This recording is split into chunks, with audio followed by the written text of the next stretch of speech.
बहुत बड़ भक्त थिले। जड़े साधु तांको दुआरे दिने आसी उपस्थित हेले और कहिले तांकर प्रभु विष्णु नीलमाधव रूप में ओडिशा रे पूजा पाउछन्ति। एक कथा सुनी राजा विद्यापति को आदेश देले तांकर प्रभु विष्णु नीलमाधव को खोजिबा पाई। विद्यापति राजा का आदेश रे नीलमाधव को संधान रे बाहरी गले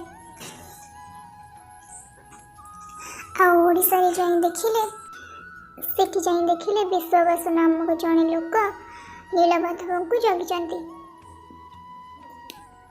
से जाई तांको अनुरोध कले नीलमाधव को देखिबा पाई। हेले विश्ववासु तांको मुहे मुहे मना करिदेले। एक कथा सुनी विद्यापति मन खराब बहुत कले।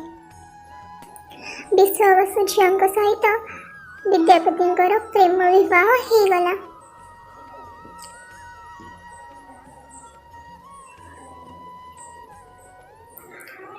तापरे विद्यापति तांको स्त्री को अनुरोध कले नीलमाधव को दर्शन करने पाई। झीर अनुरोध शुणी विश्ववासु राजी हेले किंतु तांकर गोटे शर्त थिला कि आखिरे पट्टी बंधा जीव।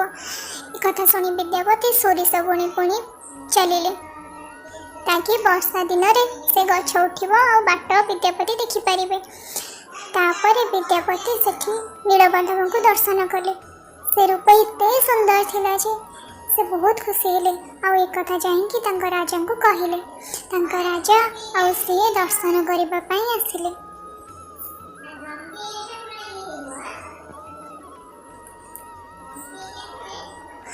आसिकी देखिले नीलमाधव सेठी नहांती।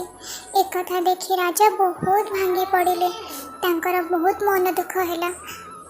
तापरे अचानक गोटे रश्मि आसिला आउ तांको कहिला कि तुमे पुरी जाओ।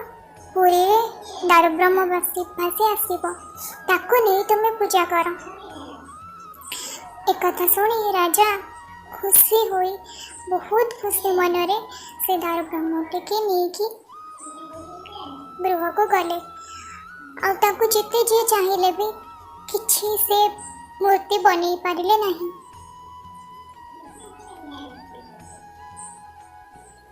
तापरे विश्वकर्मा स्वयं आसी गोटे वृद्धा रूप में उपस्थित हेले।